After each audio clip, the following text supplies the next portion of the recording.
নমস্কাৰ। এটি গুৰুত্বপূৰ্ণ বাতৰিলৈ নিউজ নৰ্থ ষ্টুডিঅ'ত মই মুকেশ হুছেইন।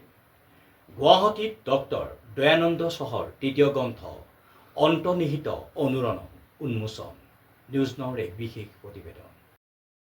গুৱাহাটীত ডক্টৰ দয়ানন্দ চাহৰ তৃতীয় গ্ৰন্থ অন্তৰ্নিহিত অনুৰণন উন্মোচন।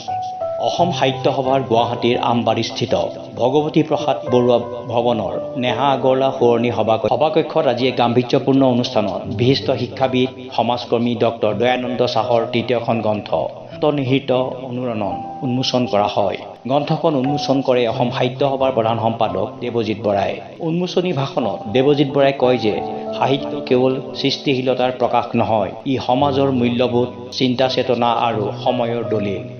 ডক্টৰ দয়ানন্দ চাহৰ অন্তৰ্নিহিত অনুৰণন গ্ৰন্থই জীৱনবোধ, মানৱীয় অনুভূতি আৰু সামাজিক দায়বদ্ধতাৰ এক সুগভীৰ প্ৰতিফলন ঘটাইছে। এই গ্ৰন্থই অসমীয়া সাহিত্য সমৃদ্ধ কৰাৰ লগতে পাঠক সমাজৰ মাজত ইতিবাচক চিন্তাৰ খোৰাক যোগাব। গ্ৰন্থ উন্মোচনী সভাত অসম সাংস্কৃতিক মহাসভাৰ সভাপতি পবিত্ৰ কুমাৰ শৰ্মাই অতিথি আসন শুৱনি কৰি কয় যে এখন ভাল গ্ৰন্থ কেৱল এজন লেখকৰ ব্যক্তিগত সাফল্য নহয়, ই এখন সমাজৰ বৌদ্ধিক সম্পদ। ডক্টৰ দয়ানন্দ চাহৰ এই গ্ৰন্থত জীৱন, সমাজ আৰু মানৱীয় মূল্যবোধৰ গভীৰ উপলব্ধি প্ৰকাশ পাইছে। এনে সাহিত্যকৃতি নতুন প্ৰজন্মৰ বাবে অনুপ্ৰেৰণাৰ উৎস হৈ ৰ'ব।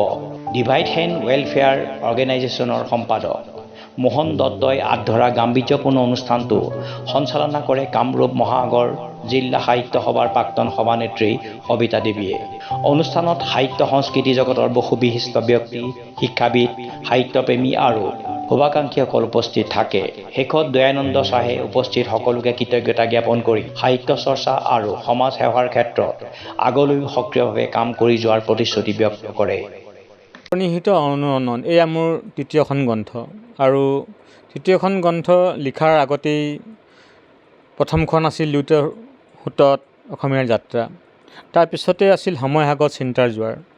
এই তিনিখন গ্ৰন্থতে মই চেষ্টা কৰিছোঁ যে সমাজক কিবা দি যাব পাৰোঁ নেকি, মোৰ মনৰ চিন্তাবিলাক, লগতে বয়োজ্যেষ্ঠসকলৰ বহু জীৱনী আৰু যিসকলক আমি অনুসৰণ কৰিলে যেন আমাৰো কিবা ভাল হয় বা নৱপ্ৰজন্মই ভাল কিবা শিকিব পাৰে।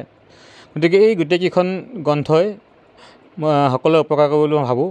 যিহেতু প্ৰথম দুইখন গ্ৰন্থ ৰাইজে সমাদৰ কৰিছে, প্ৰায় মোৰ প্ৰিণ্টিংখিনি শেষেই হৈছে, আকৌ দ্বিতীয় প্ৰকাশ কৰিব লাগিব দুইখনৰে।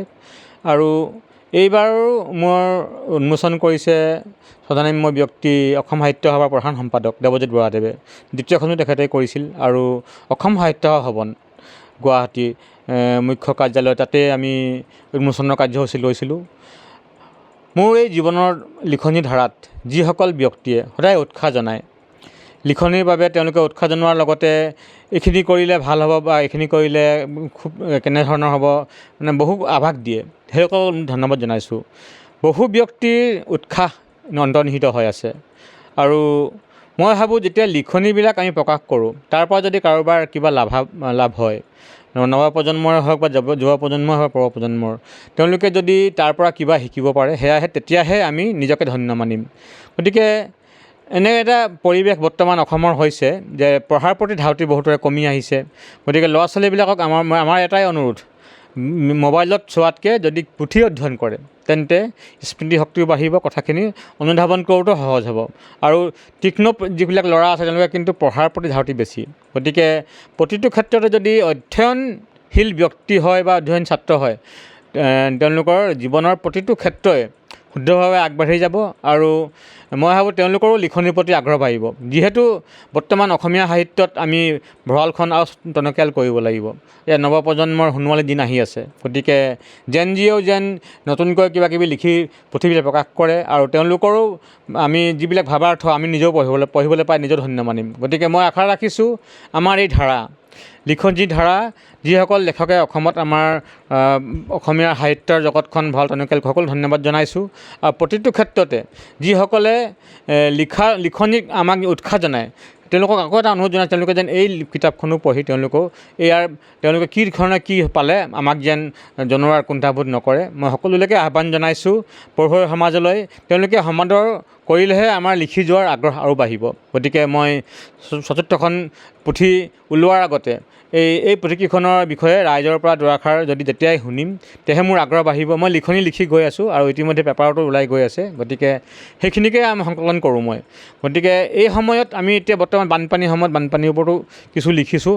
আমাৰ কি কৰ্তব্য, সমাজৰ কি কৰ্তব্য, চৰকাৰৰ কি কৰ্তব্য, এই বিষয়ে ৰিচেণ্টলি মোৰ এটা ইতিমধ্যে লিখনি ওলাই গৈছে পেপাৰত। গতিকে মই সাধাৰণতে ল'ৰা ছোৱালীৰ শিক্ষাৰ লগত আৰু লগতে কাৰেণ্ট এফেয়াৰ্ছখিনিৰ লগত আৰু বহু ব্যক্তি যিসকলক আমি অনুসৰণ কৰিলে আমাৰ কিবা লাভালাভ হ'ব তেওঁলোকৰ ওপৰত লিখি গৈ আছোঁ। গতিকে এই মোৰ লিখনিৰ তৃতীয় পুথিখন ৰাইজৰ হাতত আগবঢ়াই দিলোঁ, ৰাইজে যেন সমাদৰ লাভ কৰে, তাৰ লয় আৰু নৱপ্ৰজন্মই যেন এইখিনি পুথি পঢ়িবলৈ প্ৰয়াস কৰে, তাকে আশা ৰাখিলোঁ। ডিব্ৰুগড়ৰ পৰা আইনুল আহমেদৰ ৰিপৰ্ট, নিউজ নাও 24/7।